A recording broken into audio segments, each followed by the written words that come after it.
Hi, welcome to My Favorite Mistake. I'm your host, Mark Graben. Our guest today is JJ Brun, also known as Jean Jacques Brun, which is more fun to say, but we're going to go with JJ. He's also known or was known as Operative 431.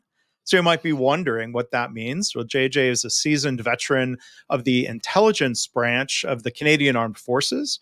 He served with distinction as a contact handler on the ground in Bosnia and Herzegovina. So we might get to talk about what that means to be a contact handler and working in intelligence. But he's now retired from active duty, and JJ realized much of what he learned could be utilized in the civilian world, as we'll talk about here. He's learned and done a lot of work with the DISC model of human behavior that you might have heard of, to better understand and maximize human dynamics. So we're going to talk about the work that JJ does now and how you can learn from him. But first off, JJ, welcome to the show. How are you? Excellent. Pleasure to be here, Mark. So you're Canadian, and would you say a francophone or a French background Definitely. with a name like Jean Jacques? Yeah, definitely francophone. As in, when I was born, Mom gave me all the J words: Jean Jacques, Joseph, Brun. So it's roughly translated, it would be John Brown. John Brown. But here's the thing, Mark. People had a hard time. The Anglophones had a hard time pronouncing the name Jean.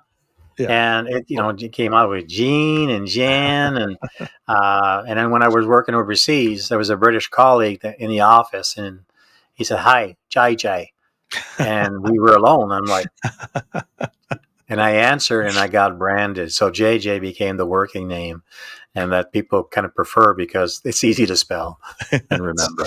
Easy to say, and in my American enthusiasm to try to say something French, I didn't quite say it right. And then, of course, I hit the last name hard with the N at the end. So my mistake. But we're going to talk about your favorite mistake, JJ. I'm curious, with your career and the different things you've done, what would you say is your favorite mistake? When I was reflecting on that question before getting on the call, there's just so many flashbacks. There's just so many memories. Or I would call them character building moments, as in, well, here's what not to do. And then I'm like, oh my gosh, what could I share that people could relate to? And primary school was my first thing that came to mind is we had a marcheton. So where you collected money. So it's 11 miles. And of course, as a kid, you want to be the one that collects the most money and to get the recognition from the teacher and from the school. And I had all these people marked, and they were going to give me 50 cents here and $1 here. And I was going to do 11 miles. And I've never done any long experience of marching or like a marathon. Yeah. And I just remember that I quit on mile 10 of that year. Yeah. As in, I was missing 1 mile, and the guilt trip of not finishing and then still collecting the money, knowing that I failed. That guilt was so strong that the following year I redid the march, but I didn't collect the money. I just did the march. Yeah. And the pleasure that came. So that sort of like came to mind. And then high school. Well, high school. My gosh, that's 5 years of character building moments. My first year of football, well, that was a total waste. However, it wasn't. You learn so much.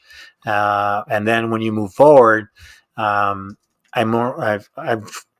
went to university, but then for me, the military was an exit strategy. I had a fight with Dad, and because Dad was financing university, and he just didn't have the funds, so he would question every purchase. And I understand him. Dad always said that as an entrepreneur, you've never been in business, son, until you had a payroll. Yeah. And well, you don't understand that when you're 18 or 19-year-old. He was always having to pay other people before paying himself. And 6 months later, that whole thing changed for him. Where he became financially free as a self-made millionaire. And it was, for an entrepreneur living in Northern Ontario, it was very good for him. But for me, I was I just had a fight with dad, and I was like, well, left university and joined the military. And it's in the military that I think that I have a lot more failures, because I had no formal training. I didn't do the cadets. I didn't do the reserves. I've never fired a firearm before, even living in Northern Ontario, which is fishing and hunting country. Right. Never. The military was completely, or you could say I was completely virgin in regards to understanding what the military was. For me, it was an exit strategy. And I just remember that thinking, oh, it'll be easy. I'll just join the military and I'll never have to go back to school. Well, guess what? Yeah. Boot camp is you're going back to school. Right. And you're going to learn. And every week you would get an evaluation. And they were behind in their evaluation of us. And on week number 4, you're standing at attention beside your bed. You're waiting for your inspection, boom, boom, boom. And then they give me all these 4 reports to read and to sign that I have read the reports. And I had high marks in everything except one area. I had a low mark in drill. Mm-hmm. And I diagnosed myself right there as acluistic, one without a clue. I'm like, I didn't remember taking a course on how to use a drill. How can I raise my mark in drill? Well, when did we do any work on a drill? As in, we did weapons training. And then I asked a question, which is, and then I should have asked that question because it looked like I was mocking the instructor. Mm-hmm. So what's drill? And every day what they were doing, Mark, is they were marching us out of the mega structure to a hangar. Mm-hmm. The HD4 stands for Hangar 4. And in there, we were yelled at for about 90 minutes, and then we would be marched back. And I thought that walking over there, this is how they toughen your skin. This is where you get tough and you get yelled at and you sweat and you keep on walking around and doing all these maneuvers. But that was military drill. Mm-hmm. I'm French, and when I saw the word drill, I thought of a drill, making a hole. And I had a low mark. So I was being evaluated in how I maneuvered in a military way of my military drill. Got it. So then I said, okay, I'll start putting some effort and listening and paying attention and exceeding. But I always had poor marks in drill. Mm-hmm. First impression. Here's the thing. Fast forward 2 years. I'm in Quebec City, one of the most beautiful cities if you ever have to visit Canada. Quebec City is definitely a place to visit. And the Royal 22nd Regiment, Le Royal 22e Régiment, is stationed there. And that year, I got volunteered to be on the Red Guard. So it's the Queen Honor Guards, where you dress like in a very British red uniform with a black bear. They call them a busby, and you're doing guard duty, or you're doing you're competing with the upcoming guard, with the lowing guard. And it's just it was fascinating. It was fun. I enjoyed it. And then I was celebrated at the end of that season as being one of the best drillsmen. And it's like, isn't that interesting? 2 years ago, I'm a plug. Yeah. I'm poor at drill. First impression, Brun is poor at drill. I have a colleague. He corrected me one time when I said first impression. He says, yes, that's the principle of conceptual consistency. And I'm like, excuse you? Yeah. Yes. Have you ever noticed, JJ, that when somebody makes an opinion of you, they look for everything around to justify your opinion of you and neglect everything else around that contradicts your opinion of you? That's the principle of conceptual consistency. Well, I experienced that. That was a failure. Yeah, first impression. Brian is poor at drill. But fast forward, now that I'm aware of it, you cannot be aware of something until you're first made aware. Right. Oh, then I was able to excel and enjoy my time on the guard. Yeah. Well, I mean, there's and thank you for sharing all that. I mean, it sounds like there's sort of a through line of those stories of getting it right the second time, or at least, if you don't get it Oh, right the first time, that it's only a failure if you quit trying. So like when I think back to, I did similar. I think they might have called it a walkathon when I was a kid. I remember that kind of fundraiser, and people pledge a certain amount per mile. I don't remember a whole lot other than the sheet that you would have people fill out. So I'm sort of picturing, but like, did anybody, including your parents or anybody, did anybody know that you didn't do that last mile, or oh yeah. did you called yourself on that, or I? No, they saw me because when you were finishing, you have to walk in front of our house. You have to walk right in the middle of the village Yeah. to end at the school. And that day, they saw me in a car. Hmm. So it's like there's no hiding, as in they knew that Yeah. I didn't finish, and it didn't matter if it was just a mile that I did 10 miles and I didn't finish the 11th mile. For them, it could have been from the beginning. Yeah. And then the guilt of, well, all these people promised you money. Some paid you ahead. Some Mhm. you have to go back now that you've done it. And then the guilt of, well, you're supposed to give back. Back then it was close to $50.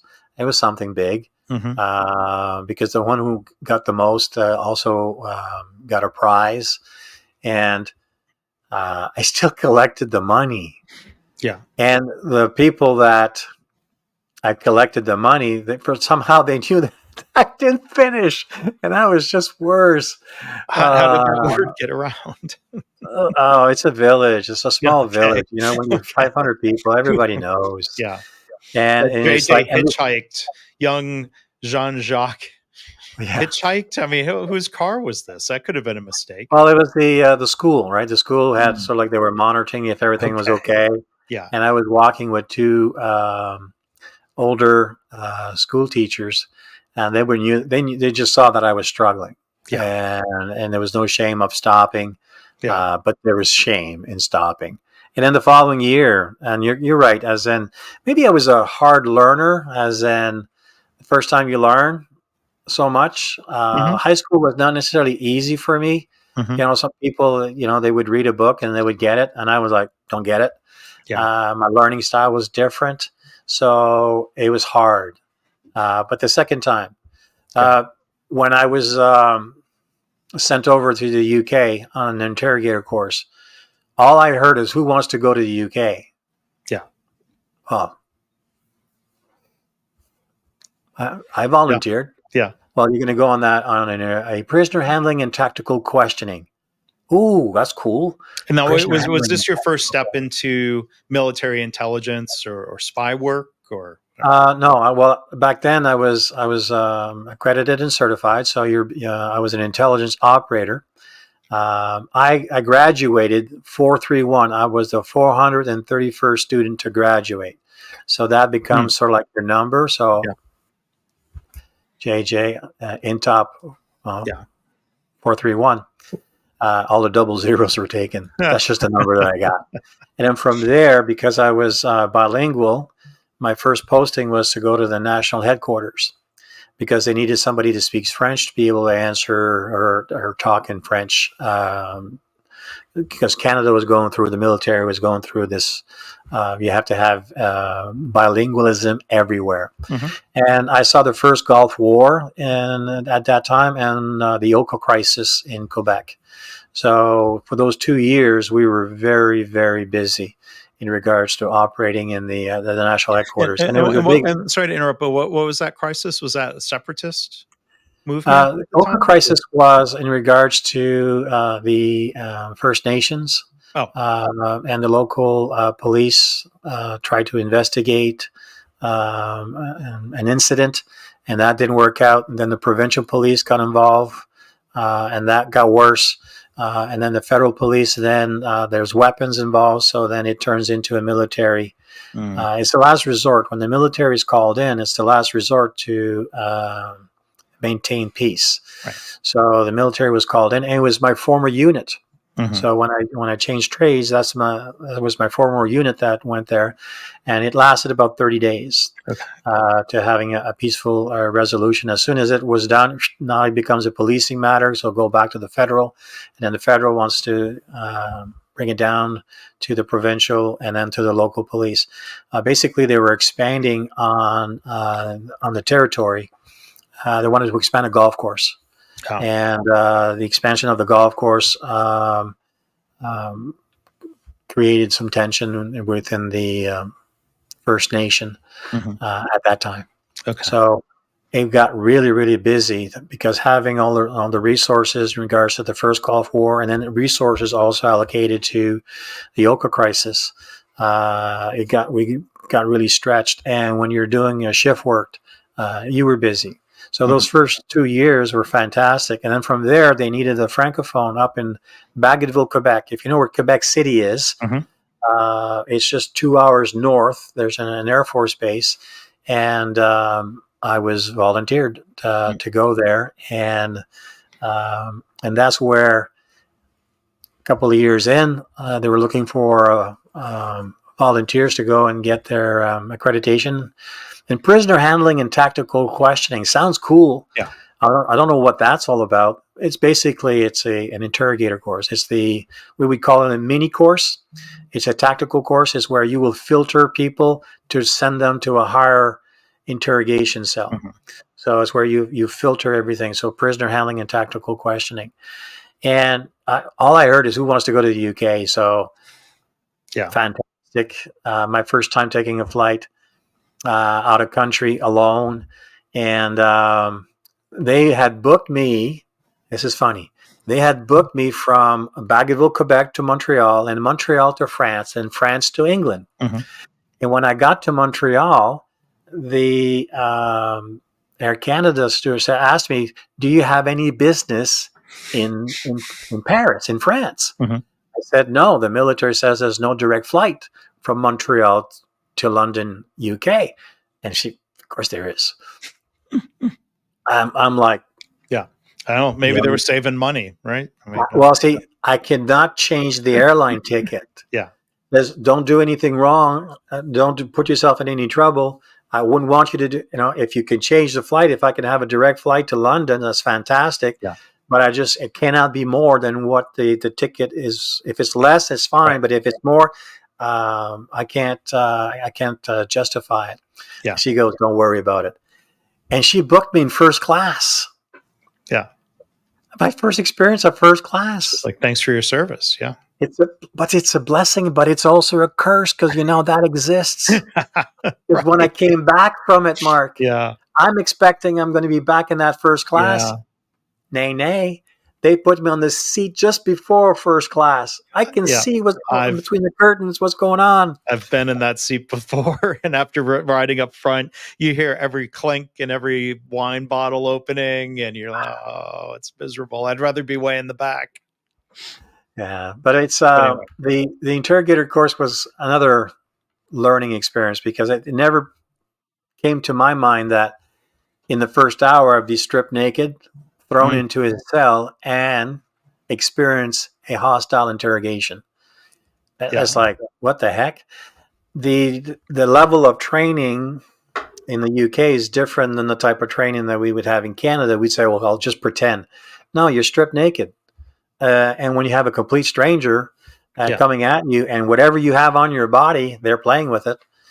Playing as in they're not touching, but just playing with it in regards to it's going to be used as in if you have a tattoo, if you have a dysfunction or abnormal anything on your body, guess what? You're going to be ridiculized. What's the word? Ridiculed. Yeah. And after 9 minutes of being yelled at, I just don't know why he was so mad. I knew what he had for breakfast because I was wearing it. He says, "Get back, get dressed, get back in the classroom." And it's like what the heck? I was in over my head. How am I supposed to pass this course when I'm just clueless here? And there was 4 of us going through an interrogation at the same time. They had 4 cells, had all the doors open at the same time, and everyone looking down on the ground and ashamed. And we go in the classroom, and then I got interviewed and I got debriefed. I was student number 3, and I was flabbergasted by how much information he was able to capture on me. The fact that I didn't answer any of his questions. He was looking at all of my physiology, all of my micro movement. He was getting ready for the second meeting because he had triggers. He had found my triggers just by looking at me. And I'm like, he attributed this to something called BSA, Behavioral Symptom Analysis. And I became a student right there. I'm like, tell me more about that. And it takes its roots in neurolinguistic programming. So I got accredited and certified. I studied in that lane to better understand how to read, how to have a model of reference and better understand people. So it turned into a victory. But a truth spoken is not as powerful as the truth that's been self-discovered. You could have read a book on BSA. Somebody could have told me about how the value of BSA until you strip naked and you go through that interrogation.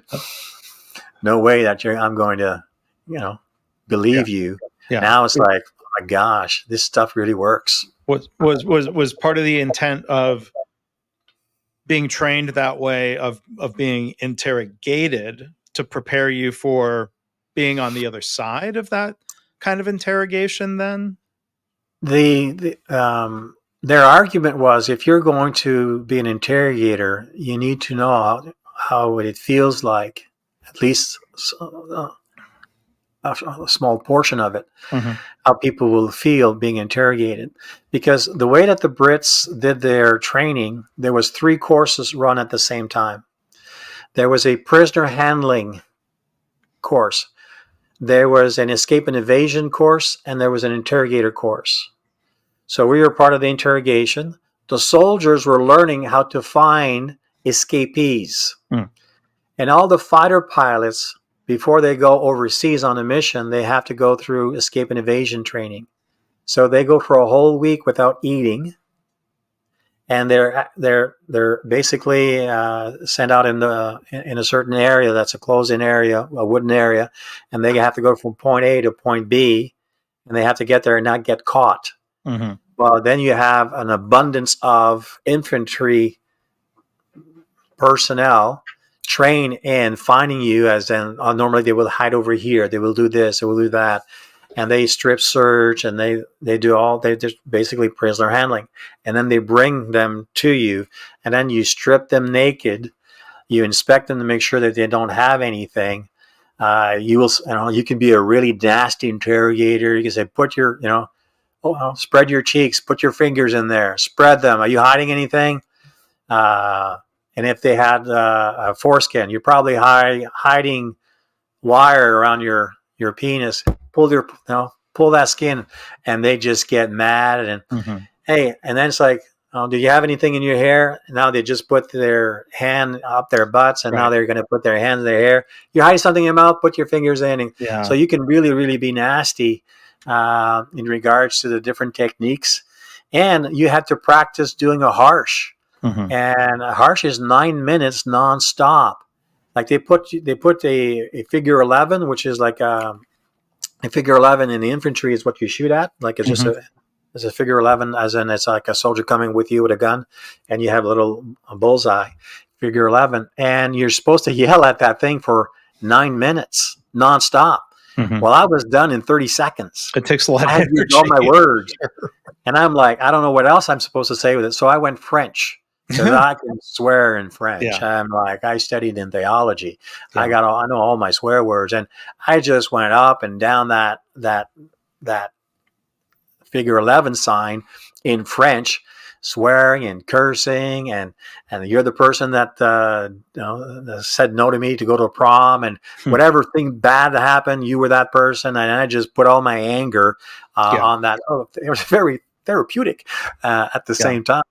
So when it came to the final exercise, because it's 7 days, so you start on a Sunday and you finish on a Sunday, it's like 7 days nonstop. And on Sunday, we're at an old a fort,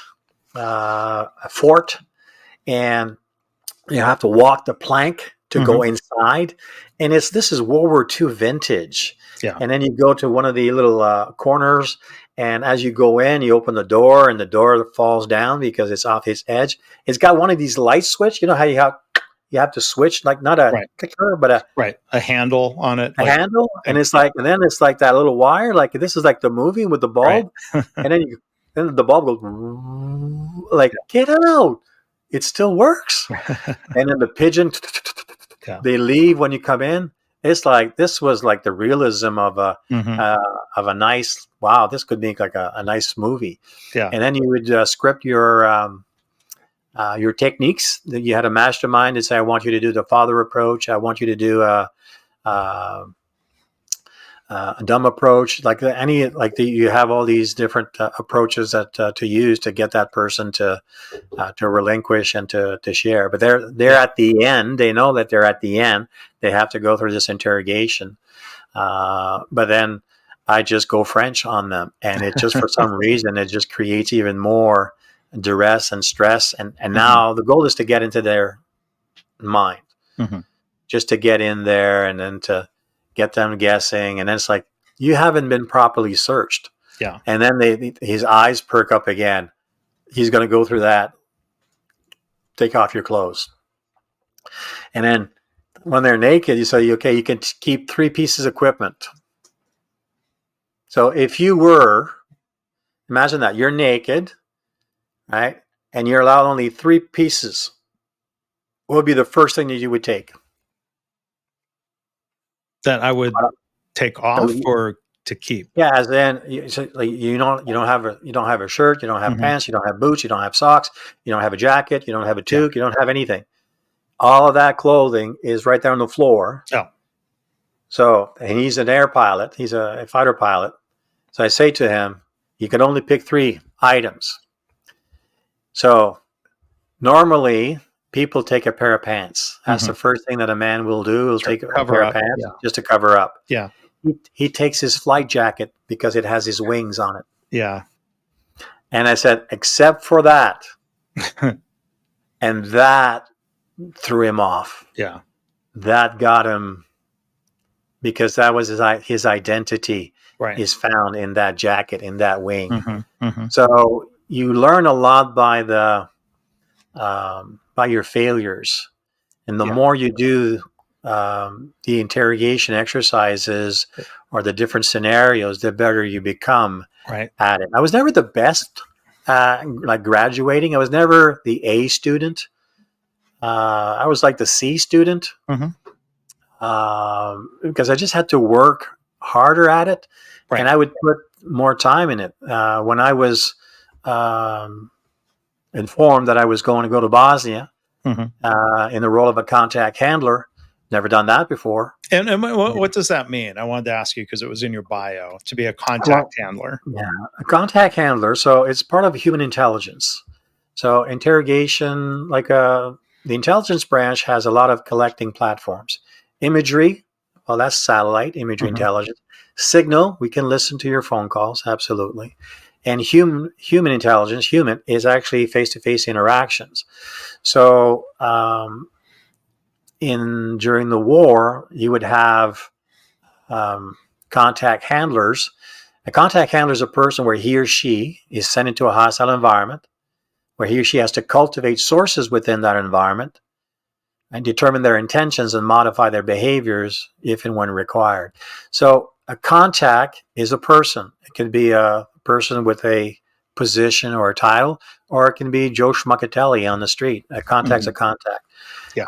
Contact is a source of information. So you're building a relationship. It's how to build relationships across cultures by design and not by chance. Yeah. You can't use any coercion. You can't pay for money.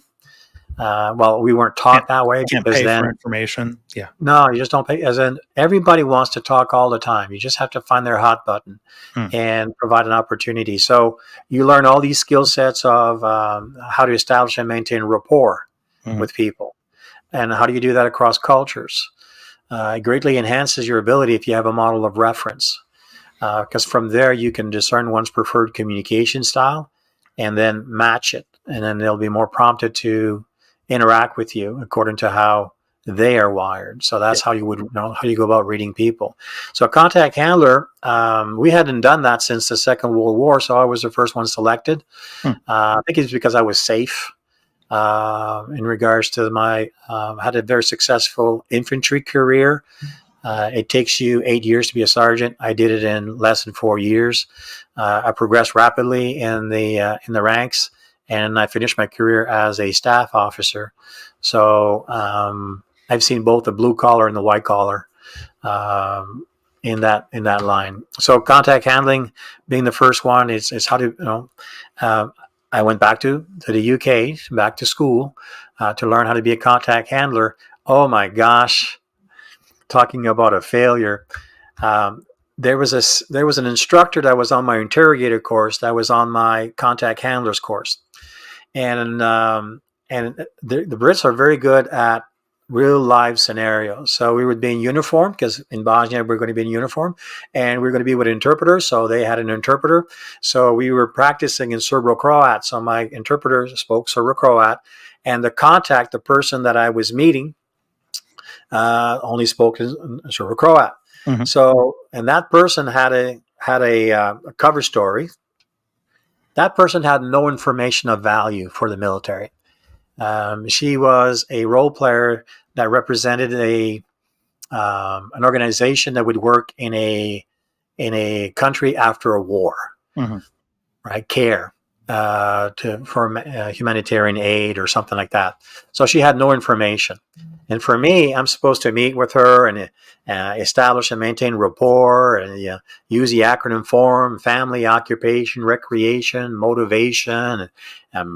So I go friendly, and she's not cooperating in the sense of she's just smoking her cigarette and blowing smoke up my face. Yeah. Like just being a real B word. She was just really playing the part of, I have no information. She hates the military. She wouldn't be here if it wasn't because of the war, blah, blah, blah. Right. So in the training, they were looking to teach us that sometimes people have information and sometimes people don't. Now, I'm sensing that I'm failing and I got to pass. I got to get some information to write my report, because every time you meet somebody, guess what? You're writing a report on the information. And after a while, she's not looking at me. She's blowing that smoke. And I'm like, well, F that then. Yeah. And then as she's not looking to me, I go into a very firm and formal interrogation of, look at me when I'm talking to you. And then it's like, she just perked up. Now, she's not supposed to understand English.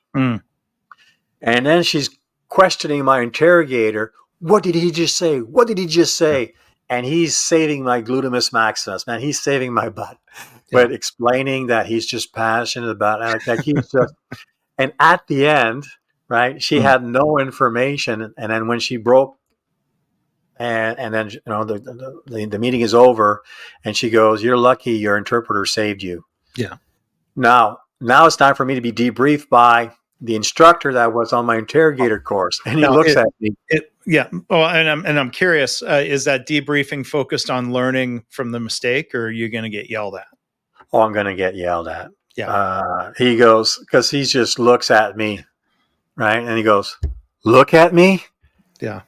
And I'm trying to make my business case, but it never came to my mind that she had no information of value. That I was just supposed to make it nice, keep nice, and at least keep a bridge in case we can come back later on if there's another opportunity, but not turn this into a hostile meeting where I went friendly, and then from friendly I went firm, and I frustrated her. Yeah. So that was a big learning of here what not. There was one. Here's the guy has a hat. And the guy's got a great little knickknacks, military stuff around. And oh my gosh, the guy has access.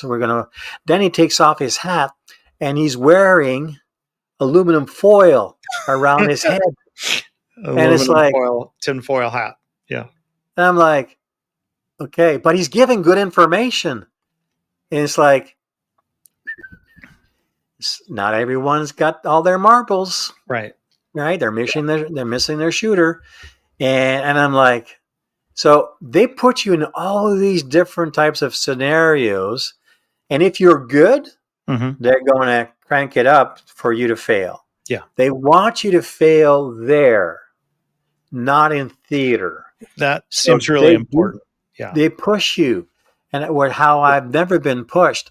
And because of that, I had more of a growth mindset when I first landed in Bosnia than a fixed mindset. Right. Because I was the first team that would be out in the morning, 7:00, and I'd be the last team to come in at the safe house 7:00 at night. So I outworked them. And then at the end, I was recommended for advanced operations. I did not know that until the end of my tour. Yeah. Because you learn so much. You really become very effective at the end. About a month before you leave, you've got the pulse. Finally. Yeah. And it's like, time for you to go. My gosh. But yeah, a lot of good life experience of, well, here's what not to do, or you're learning from that, not to be too hard on yourself. Right. Sometimes you win, sometimes you learn. I think that's John Maxwell. Yeah. I like that. Because before I would say sometimes you win, sometimes you lose. Yeah. And reframe that, well, sometimes you learn. And that you hope. It's good. Well, it's good. Yeah. It's good. One other thing I wanted to ask about, this intelligence work. I mean, I imagine you're in situations where mistakes could have been deadly for yourself or deadly to others. How did you deal with that, other than training and preparation for those situations? Lack of awareness. If you get lazy, one day I was driving, so there's always two people in the vehicle, and as I'm turning the curve, there's all these holes in the road that's been covered, and I just drove like there was nothing. The week before, it was mined. Yeah. I would have driven the team into a minefield. Right. And it's to pay attention in regards to read the reports, the situational awareness. I've discerned for me, there's 4 levels of awareness that you'll come across in life. There's environmental awareness. That's a moment in time where you learn, you discover, or you experience something new. Well, guess what? Getting on an interrogator course, I experienced something new. We go to school, we discover, experience something new. That's environmental awareness. Situational awareness is the next step. That's a moment in time where you get to apply what you've discovered or experienced. So from spy school going into Bosnia, well, that's situational awareness. Nothing will prepare you like being in a war zone. Yeah. But it's like once you're boots on the ground, you know what works, what doesn't work. It didn't take me long to understand how to work with people around me, because I'm French. So we were stationed on the Ortiz was the airfield in Mostar, and that was controlled by the French military. So they spoke French. I spoke French. They like when we refer to ourselves as their little cousins. So it worked well on their ego. Yeah. So I was able to build a relationship with them and not talk too highly about the Brits, because the French talks to the French Canadian, but the French Canadian also has an allegiance to the Queen, and so don't talk like. I had the best of both worlds. I can talk to the French, I can talk to the Brits, not a problem. And then at the safe house, our boss was an American every time. So then there's Canada and the U.S. So knowing the conversations to have. Don't promote the Brits more than the U.S. when you're talking to the U.S. colleague. Don't promote the French more than the Brits when you're talking to. So I knew how to flex and adapt. That's situational awareness. Yeah, where you know what to apply. The third is self-awareness. That's when it's a moment in time where you understand how to protect yourself from yourself. So you need to have a model of reference to understand your strengths and your blind spots. So self-awareness is key if you actually want to reach the fourth and the highest level, which for me is legacy awareness, where everything that you've invested in your life outlives your life. So I haven't seen a lot of people reach the legacy awareness level until they have a strong sense of self, that right. level 3. Right. And when I discovered that, that's when I really started investing in understanding myself. And out of the 200 behavioral models that exist to better understand people, Myers-Briggs, True Colors, NEO, MMPI, Strength Finder, Enneagrams, bank codes, there's just so many. There's the Bird model. So they're all designed for a specific application. Never minimize one of these to edify yours. I would say pick one, master it. And for me, it was the Four Temperament model, the disc also known as model. the disc model of human behavior, because then from there, for me, it's been a force multiplier. It multiplies my capabilities in being able to read, understand, predict patterns, learning to say the same thing in a different way so it resonates to the different personas. It's just a great tool. I feel people are often at a disadvantage if they don't have a tool. That's mine. And I have over 30, if not 35,000 hours now studying, equipping, and working within that with that tool. And it sounds like it's a way of getting into people's minds without yelling and abuse, or it's making sense of their people puzzle, as in understanding that people don't do things to you; they do things to themselves, and sometimes we get in their ways. So when you get in their ways of the different personas, they get ticked off. Like there's one persona that absolutely needs recognition. So they're going to act out. They're going to get recognized, whether it's under control or out of control. Well, guess what? What if that's one of your kids? And understanding your child and raising your child according to how they're wired. So it's funny. I had to go to Bosnia to learn how to parent properly and not come across as a dictator with my kids. So Well, JJ, it's been really fascinating to hear about your different experiences and mistakes and lessons learned along the way. People want to learn more about JJ and the work he does today with organizations and leaders. You can go to, this is a great URL, theretiredspy.com. And I know you can learn more about the DISC model. There's other things that people can learn about, download, contact you if they want to learn more, right? Absolutely. There's 2 free downloads. What is DISC? So from an operative perspective, I also have the 10 most effective feel-good ice-breaking questions. That made a difference when I was working overseas for the open-ended questions. And if they have questions, they can actually look at my calendar and book a complimentary call if they so choose. All right. Well, thank you. Really, really unique and interesting conversation that we were able to have today. JJ, thank you so much for sharing and for being a guest today. My pleasure, Mark. Have a good day. You too.